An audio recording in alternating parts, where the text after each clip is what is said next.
Good morning and welcome to another 30 Minutes with Jan.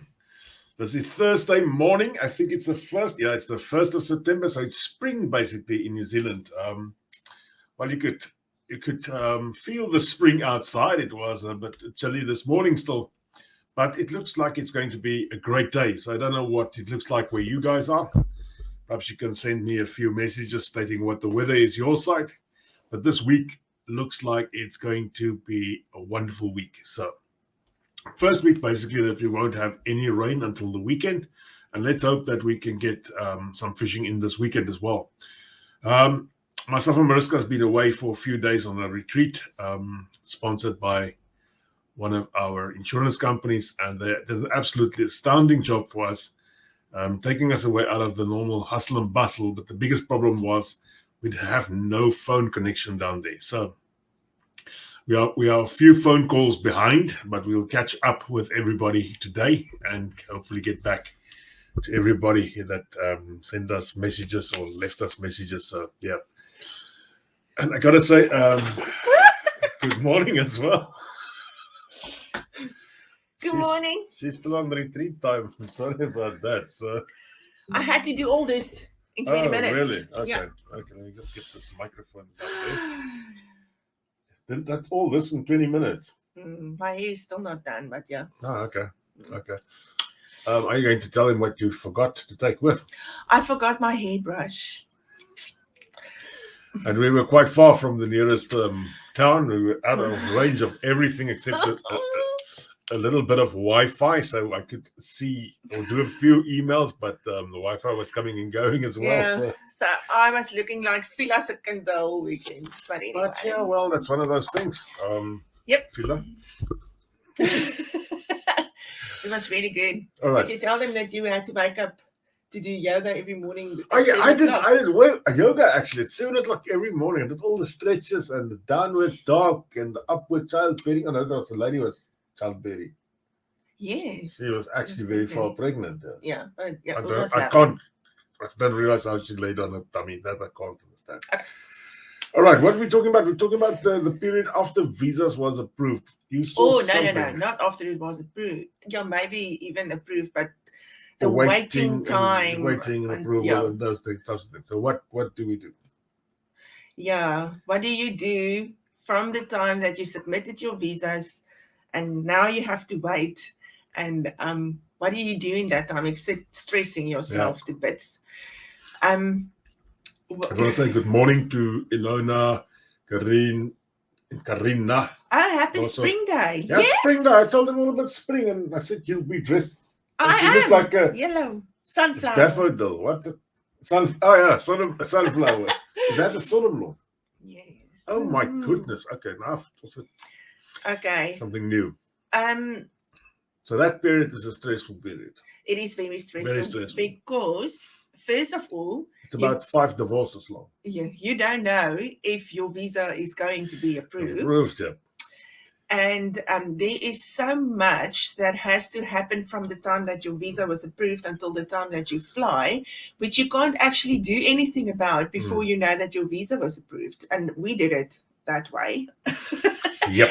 We, when we submitted our visas, we just went in total belief that it was going to be accepted and approved. So we just put the house on the market. We did everything as if we are going.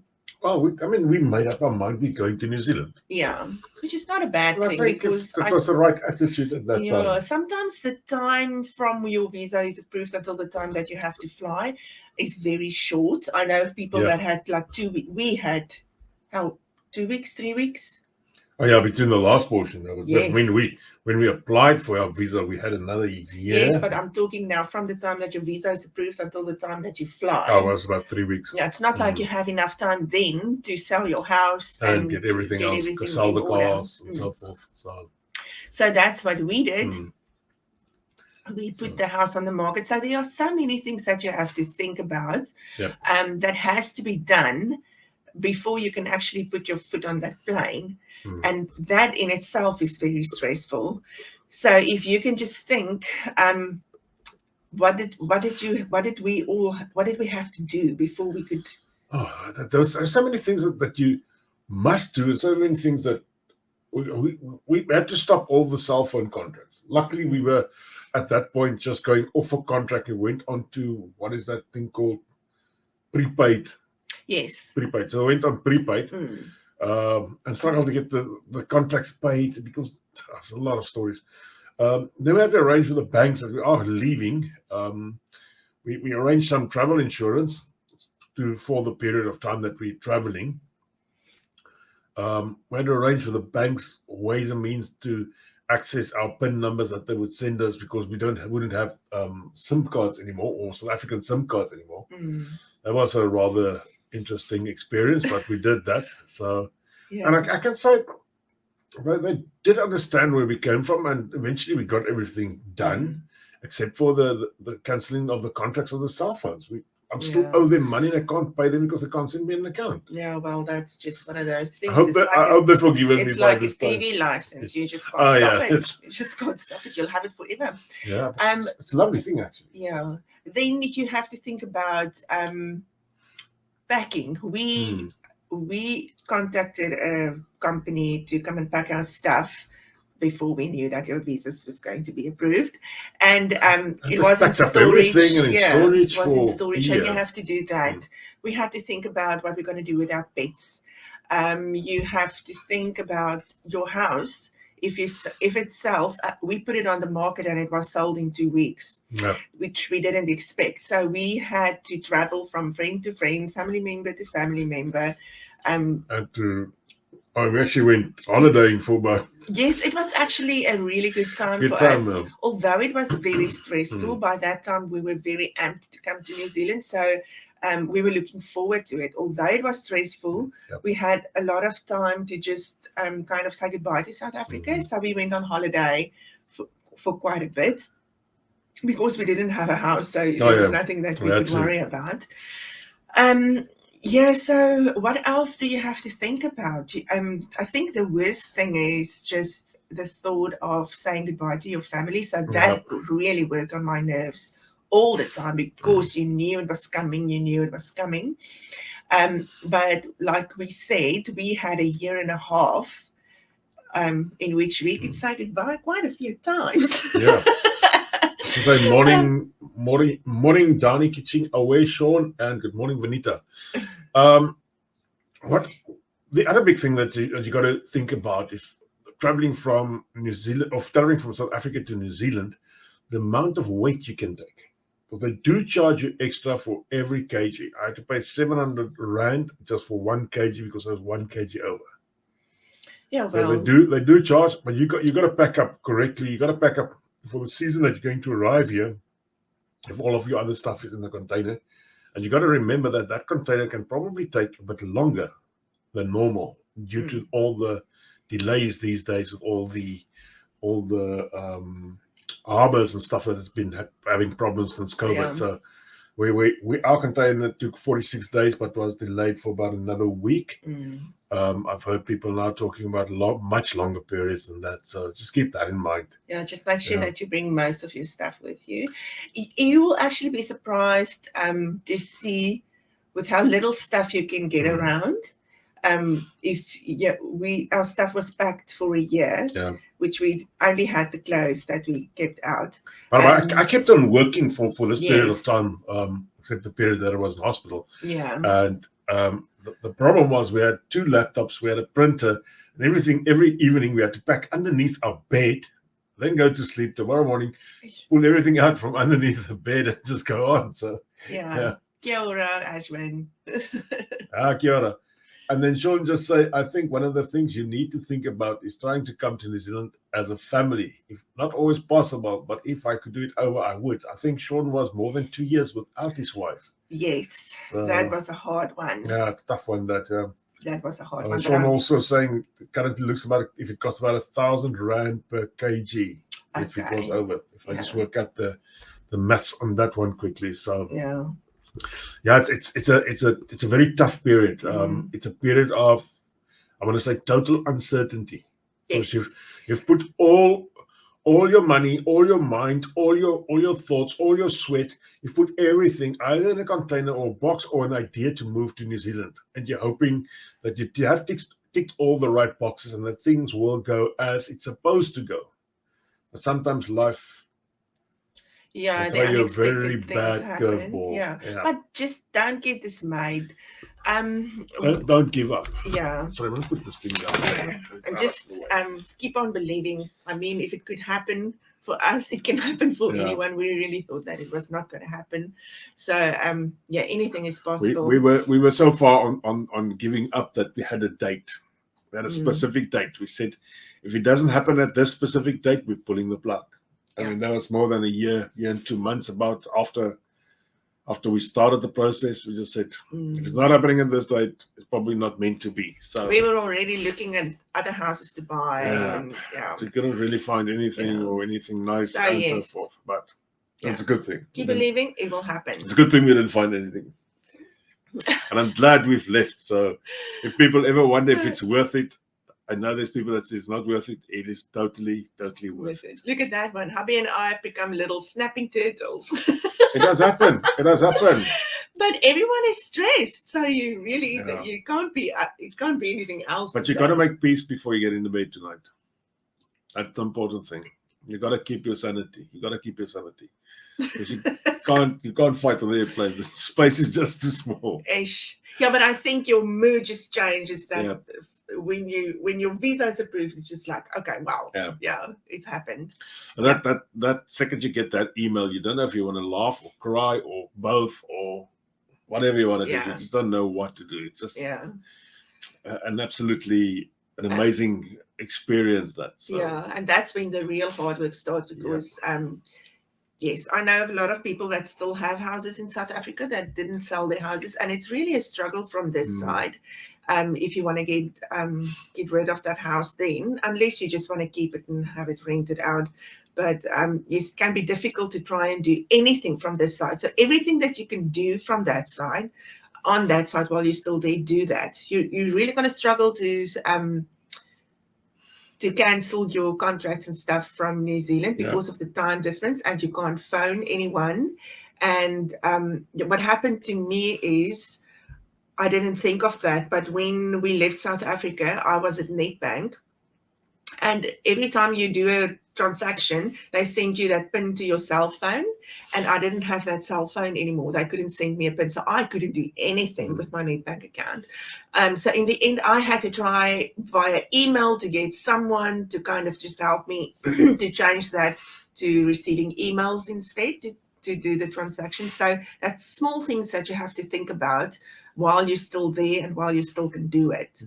I went into the bank and I arranged for myself, but I don't know why we didn't do anything for you. You didn't tell me. Oh, that's my fault. It's my fault. It's always been my fault. You see, I'm a good hubby. It's always my fault.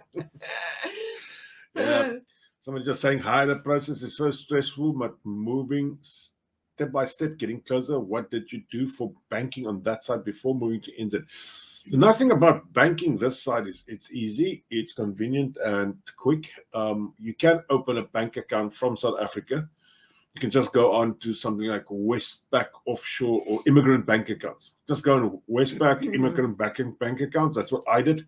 I don't get paid by Westpac. I do have an account by Westpac, so to be quite frank about that. And that's the way that we came over with our money. So, and then if you need to move any sum about over 50,000 Rand from your South African account to your Nedbank or to your Westpac account. Hello out to me. I've got a link for somebody who does it for quite a good forex exchange rate, and that's how you bring over money from South Africa to New Zealand. That's and then when you get to New Zealand, you just have to go into the bank to activate your account. And remember, in New Zealand, you can't just walk into the bank and they're going to help you with that. You have to make an appointment. So remember, when you get here, to make an appointment with a bank as soon as possible, because sometimes it can take up to a week to get an appointment. Yeah.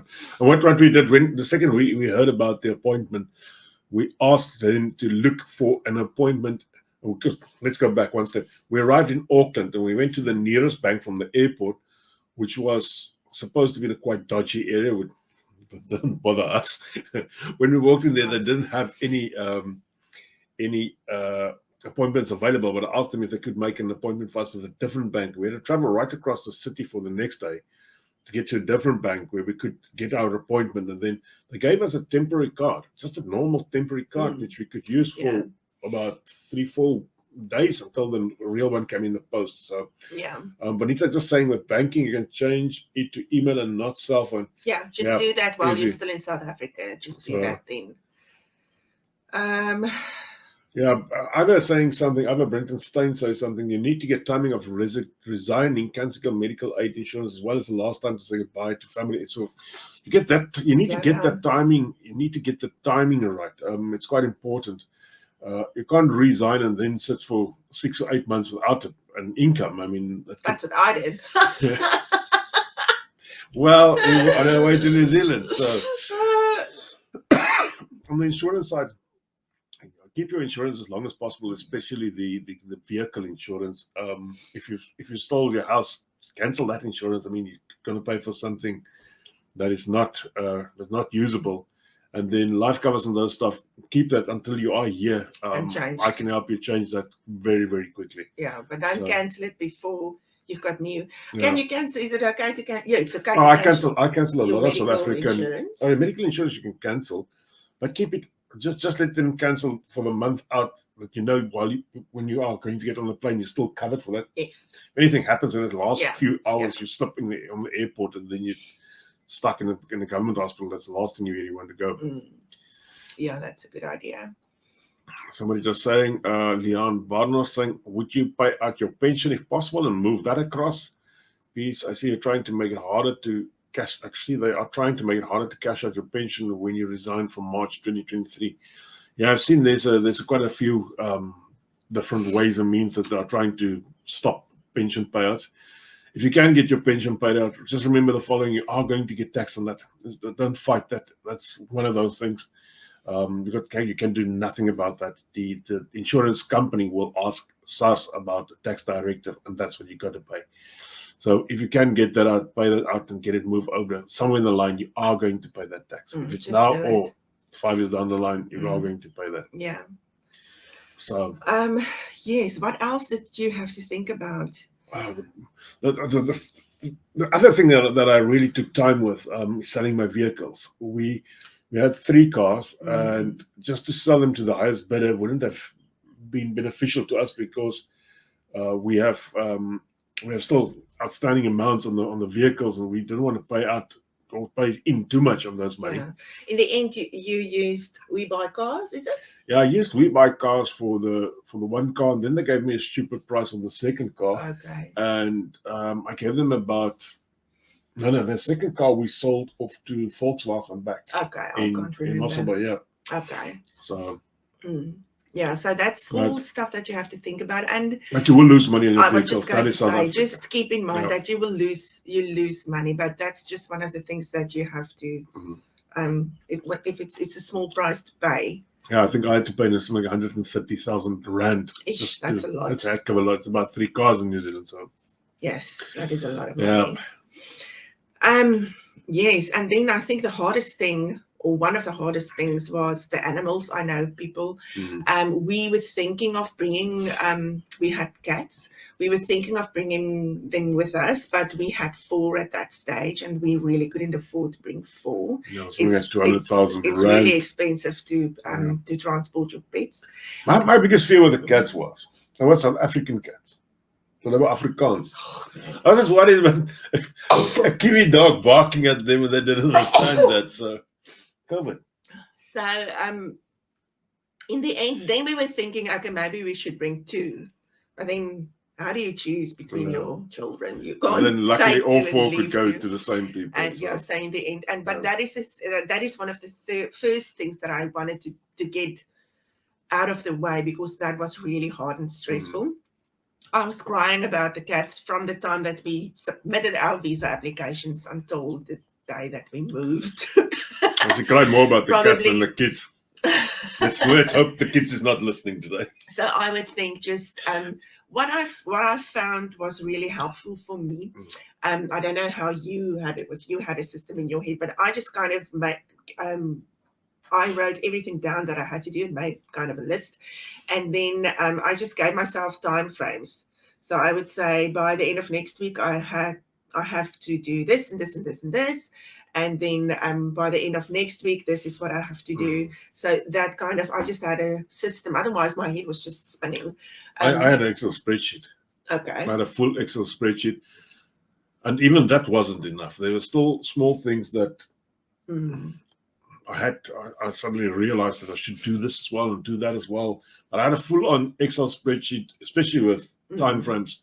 And then we got delayed totally. So, but the time frames was day that I've got my visas, what will I do?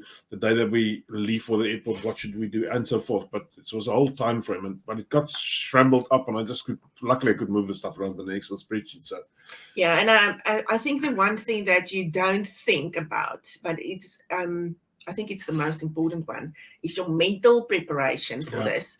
When we started to pack up the house, I couldn't believe the emotions that I went through, especially when it came to, I had stuff, I had a little box, or not a big box, with cards and letters and stuff that that me and my friends in school, I just kept all of those. I don't know why. And cards from my grandma and all that kind of stuff. I just kept it. But then when we were packing, I was thinking, you can't take everything. But it was so hard to work through that and decide what you're going to keep and what you're going to get rid of. In the end, I didn't get rid of anything of those. So. I just wrapped it, and it's still, I haven't opened it yet. It's still wrapped. But yeah, so the mental preparation is, I think, the most important. Yeah. How do you mentally prepare your kids for immigration? 3 years, 4 years, and 6 years. I don't really know the 3 and the 4 years. I don't know if they'll have the concept of moving totally away from one country to the next country. Yeah, but if you're 6 years old, you can grab it because it's saying goodbye to your grandparents and all that. So it is really hard. I think trying to keep them excited about the move is probably one of the best things that you can do.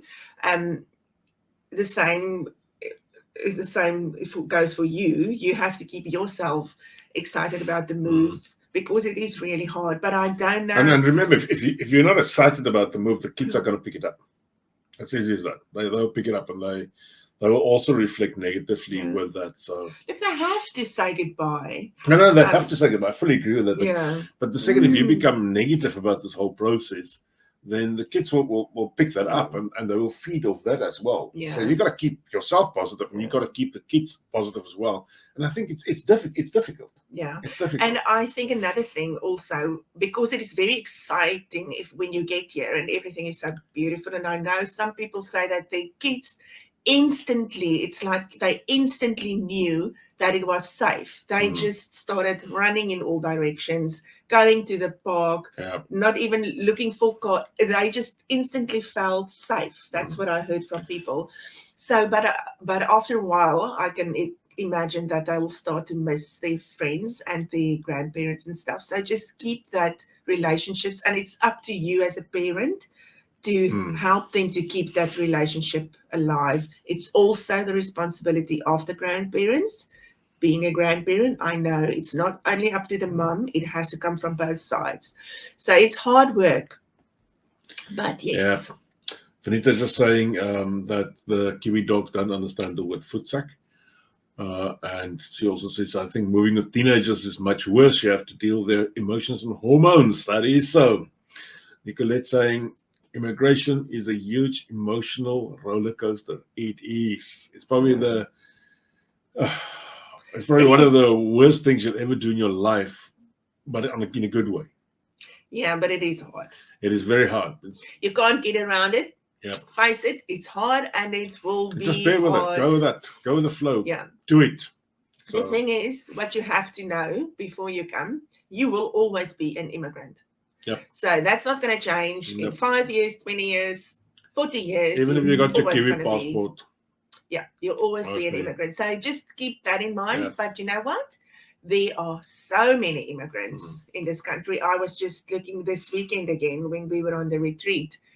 There were 3 Kiwi couples. Yeah. And even though in the long run was immigrants once, but many years ago. No, but let's face it. The rest were all from different countries. So you're not alone. And as the quicker you get your mind around, don't feel left out or don't feel like you don't belong here, because it is really difficult. I sometimes still find myself like thinking it's not like you really belong here.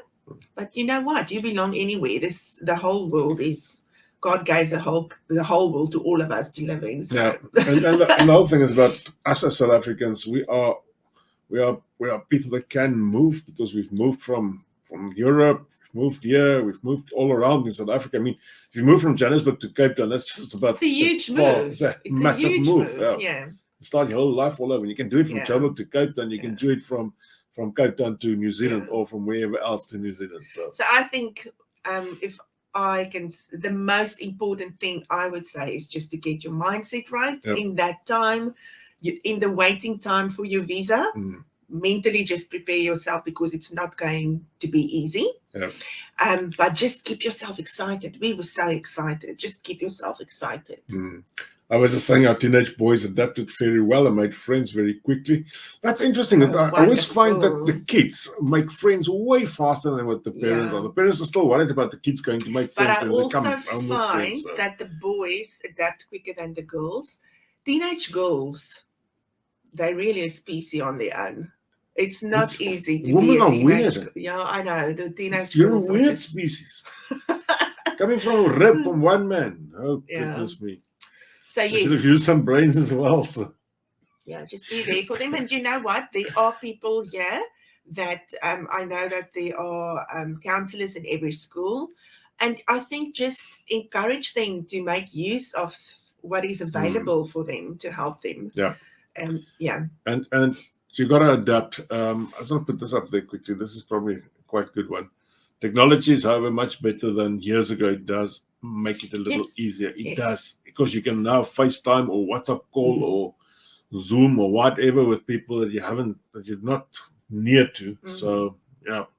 I wish we could have one of the what is that thing that it just comes up like that and it's like a whole the hologram stuff. Yes, wouldn't that be nice? Sci-fi and.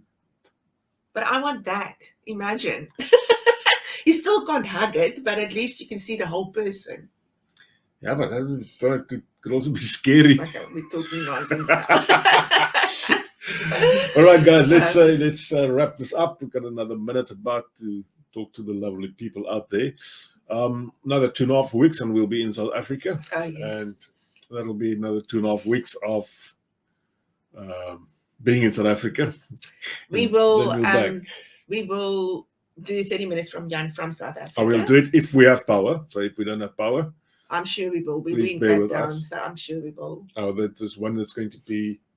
We are going to miss one because we'll be in the plane there. Oh, but yes. We'll make a plan. Yes. And then the other one will be at Bona. So it looks like the internet is rather crappy. Okay, we'll see what we can do. But yeah. And we are going to be in Cape Town from the 25th until the 3rd of October. 25th of September until the 3rd of October. So if there's anyone that would like to have a coffee with us, I don't know if we'll have much time. Yeah, we'll probably have one day that we can. But maybe we can meet for a coffee. Because I'm going for a quick scan with a cardiologist, and then we've got to play around with the grandkids, and I've got to go and see a few of my old clients.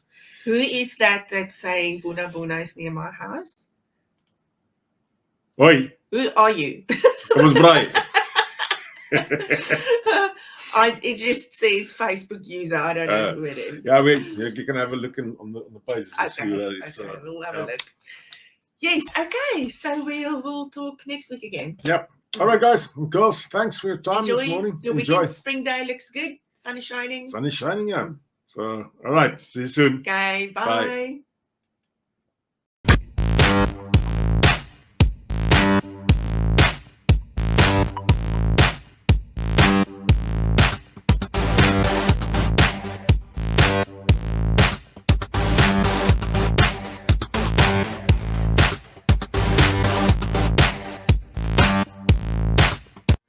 Bye.